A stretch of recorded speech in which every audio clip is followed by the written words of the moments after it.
Hey guys, and welcome to the Fish Room. I'm Rachel O'Leary and it's time for a species spotlight. Today I've set up a little sort of display hanging tank in order to show you the species that I want to cover, which is the cherry shrimp, Neocaridina davidi var red. This was the first dwarf shrimp to readily become available in the hobby in 2003, and it's a time-tested winner. Very versatile to parameters and easy to breed. It's really an excellent choice for a dedicated fish room. So what I've done today is collect a range of sizes and genders and put them in this little hanging tank so that I could get a good clear focus for you guys. Generally speaking, I raise shrimp in pretty large tanks as the added dilution makes it easier to keep water parameters stable. Cherry shrimp really are one of the most versatile of all the little dwarf shrimps, readily accepting a wide range of parameters and temperatures.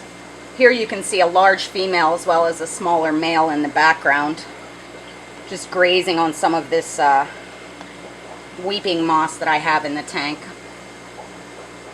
Cherry shrimp are what are called high order breeders, meaning that the female carries eggs that hatch into miniature versions of the adults. You can see there's a big female with a juvenile beside it, as well as some of the clearer males in the background. In these lesser grade cherries, the females are almost always the ones with more color, like this female here. Over the years, we've line bred them to have more and more opacity, and there's various grades available in the market, including things called Sakura, Fire Red, Painted Fire Red, and basically what that means is the amount of overall coverage of the red on the shrimp. These are just general grade cherry, so you'll see a lot of variability. See, there's a female that has less red. It's normal for the females to carry both yellow and green eggs. See if I can find one with a visible saddle for you. It's pretty interesting with these type shrimp that they'll have visible eggs on a saddle type patch on their back that after they mate with the male become fertilized, and then they move the eggs into their swimmerettes where they carry them for about 3 weeks before hatching. There's a male. There's a small little baby in the front.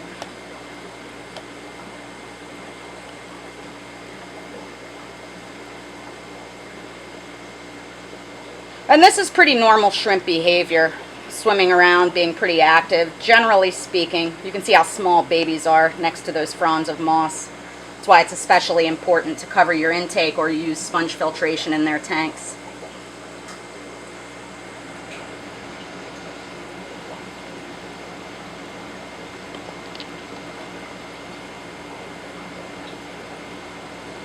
One of the things that I really like about cherry shrimp is that because they breed so readily, they can make excellent feeders for difficult to feed fish. For instance, things like pipefish or even dario that are really prey driven. A female generally has up to 30 young at a time. So if you start with a colony with several females, you can quickly have a lot of cherry shrimp. You can see her just picking on the plants. That's generally what they do when they're happy and just doing what shrimp do.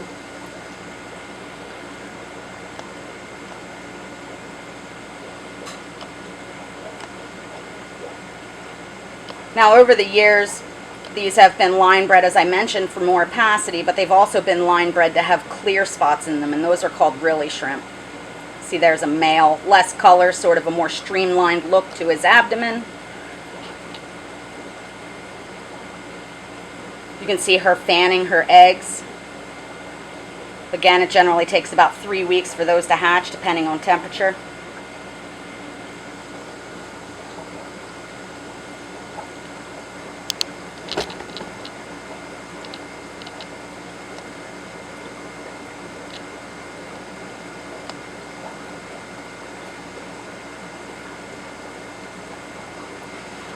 Now, it's important to remember with the small size of the babies that if you put them in with fish that have mouths big enough to eat them, generally speaking, they will. It's not rocket science here. That being said, if you provide areas of dense planting like this moss, you can see how the shrimp just get lost in there. And that can really increase the survival rate of the babies. There's one with yellow eggs nearing hatching. What's cool too is that as the eggs are about to hatch, you can start to see eye spots. There's a male in the back. Some juveniles. There's a female with green eggs. Again, this is from the same batch.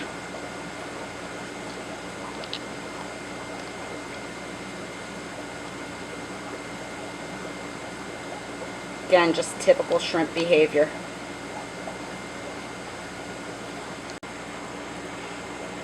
With these lesser grade cherry shrimp, the decor of the tank really makes a big difference in their coloration. The dark substrate and green plants allows for more comfort for the shrimp, so they tend to show their coloration better. If you have them in a bare tank like this, they tend to wash out, be less visible. Makes sense if you think about it, matching their environment to prevent predation. Thanks for watching. Make sure you check back on Tuesdays for a Tuesday's tip, as well as next Sunday for a species spotlight. Come visit me on Facebook and check out my website, msjinx.com, where you can find my upcoming speaking presentations, my current stock list, and more information on all things nano.